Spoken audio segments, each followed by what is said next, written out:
O Brasil é o maior país cristão do mundo. Não é força de expressão. Em números absolutos, nenhum país tem mais cristãos do que o Brasil. Mais de 88% dos brasileiros se declaram cristãos, entre católicos, evangélicos e outras denominações. Toda semana, em todos os 5.570 municípios do país, o Sermão da Montanha é lido, pregado e ensinado em igrejas e cultos. Abençoados os mansos. Abençoados os misericordiosos. Abençoados os pacificadores. Amai os vossos inimigos. Fazei o bem a quem vos odeia. Agora, os dados. O Brasil ocupa a 104ª posição no Índice de Percepção de Corrupção da Transparência Internacional, entre os países mais corruptos do mundo. Tem o 7º coeficiente de Gini mais alto do planeta, uma das maiores desigualdades sociais entre todas as nações. Registra mais de 47 mil homicídios por ano e mantém, há décadas, um sistema político em que escândalos de desvio de dinheiro público são recorrentes, independente de qual partido ou coalizão está no poder. Existe uma contradição enorme no centro desse país. E esse vídeo vai falar sobre ela, sem apontar partido, sem defender governo, sem atacar oposição. Só jornalismo.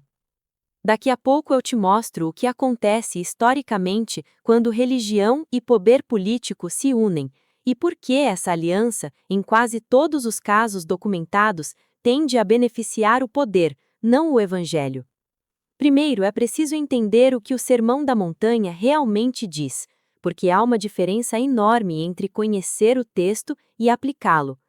O Sermão da Montanha, registrado no capítulo 5 de Mateus, é considerado por historiadores e teólogos de diferentes tradições como o núcleo ético central do Evangelho de Jesus.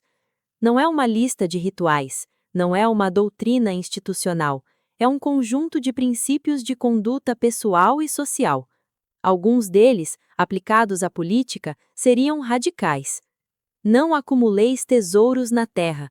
Em um sistema político onde o enriquecimento pessoal durante o exercício do mandato é investigado como prática comum, esse princípio seria transformador.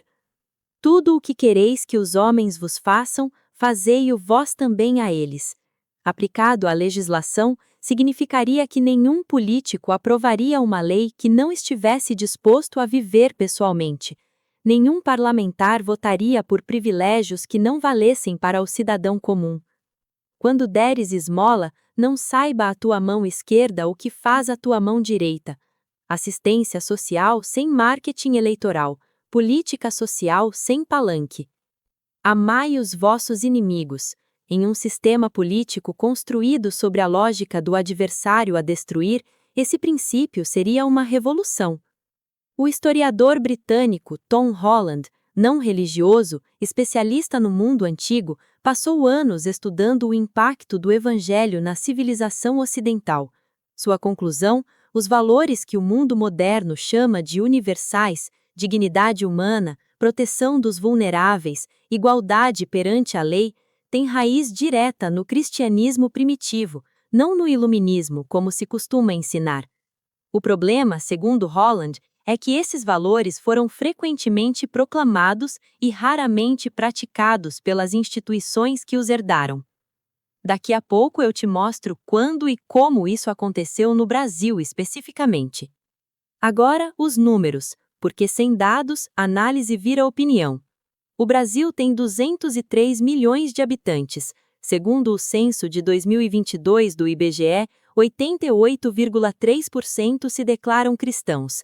É a maior comunidade cristã do mundo em números absolutos, maior que os Estados Unidos, maior que qualquer país europeu, maior que qualquer nação africana individualmente. O Congresso Nacional Brasileiro tem historicamente uma das maiores bancadas religiosas do mundo parlamentar democrático, com representantes de múltiplas denominações, de diferentes regiões e diferentes espectros políticos. Ao mesmo tempo, segundo a Transparência Internacional, o Brasil registra percepção de corrupção consistentemente entre as piores do mundo ao longo das últimas 3 décadas, independente de qual partido ou coalizão governou o país nesse período. Segundo o Banco Mundial, o coeficiente de Gini do Brasil, que mede desigualdade de renda, onde 0 é igualdade total e 1 é desigualdade máxima, é de 0,52. Para comparação, os países escandinavos ficam entre 0,25 e 0,30.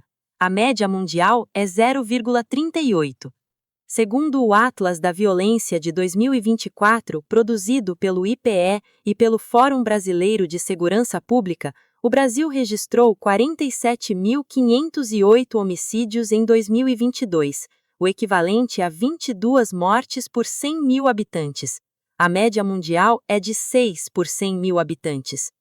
Esses números não são de um governo específico, são estruturais. Vêm de décadas, atravessam diferentes administrações, diferentes partidos, diferentes projetos políticos. A pergunta que os dados colocam não é partidária, é estrutural. Como um país com essa densidade religiosa cristã chegou a esses indicadores?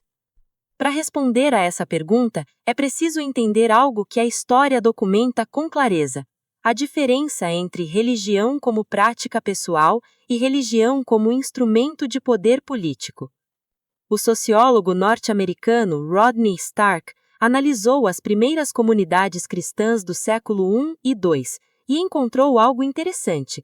Essas comunidades, antes de qualquer aliança com o Estado, praticavam o Sermão da Montanha de forma concreta, cuidavam de doentes durante epidemias quando todos fugiam, acolhiam crianças abandonadas, tratavam escravos e mulheres com dignidade incomum para a época.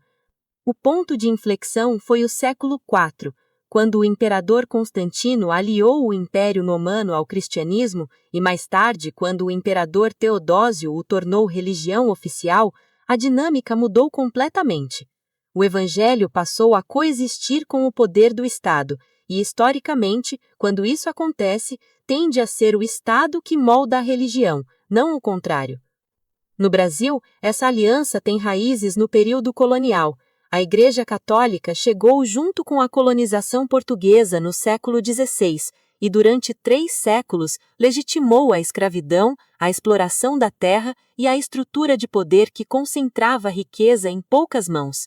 Não porque o Evangelho mandasse isso, mas porque a instituição religiosa e o poder colonial tinham interesses alinhados. Essa estrutura, de religião associada ao poder em vez de confrontá-lo, atravessou o Império, a República Velha, a Era Vargas, a ditadura militar e a redemocratização. As denominações mudaram, os atores mudaram, os discursos mudaram, a estrutura permaneceu. E é essa estrutura que explica, em boa parte, por que o Brasil mais cristão do mundo tem os indicadores que tem. Então, como seria o Brasil se o Sermão da Montanha fosse de fato a conduta geral da política, não no discurso, mas na prática? Não é possível responder com certeza, mas é possível projetar com base no que o texto diz e no que os dados mostram.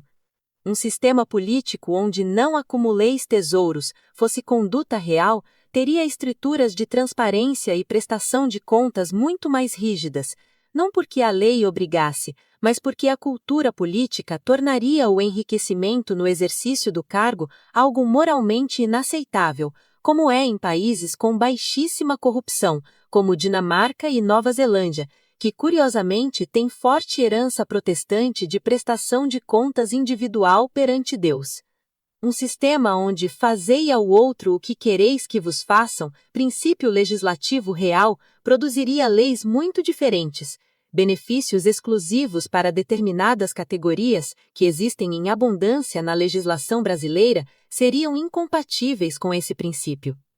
Um sistema onde amai os vossos inimigos guiasse a política social gastaria diferente. O Brasil gasta cerca de 14% do PIB em previdência social, um dos maiores percentuais do mundo, mas mantém índices de pobreza que países com metade desse gasto não têm.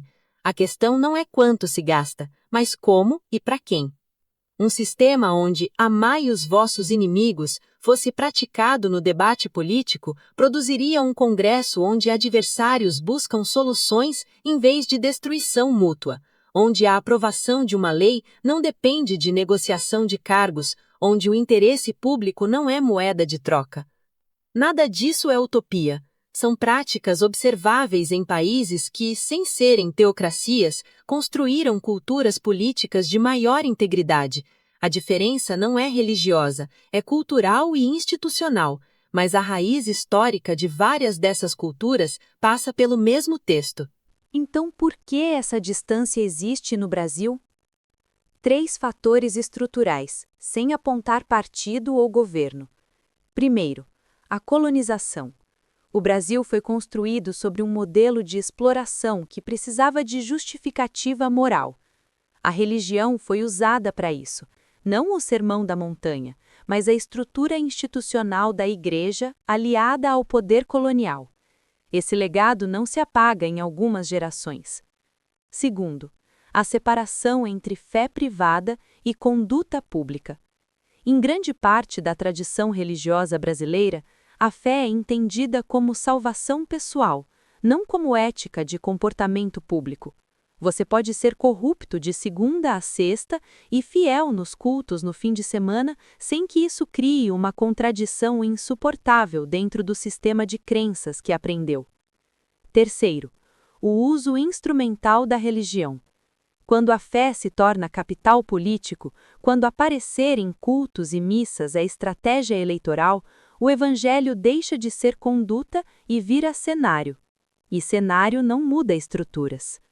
O filósofo Tolstói escreveu no século XIX que o Sermão da Montanha, levado a sério, tornaria impossível qualquer sistema baseado em violência, exploração ou acumulação injusta, e que as instituições religiosas e políticas haviam construído ao longo dos séculos uma camada de interpretação que tornava esse radicalismo ético palatável, domesticado, inofensivo ao poder.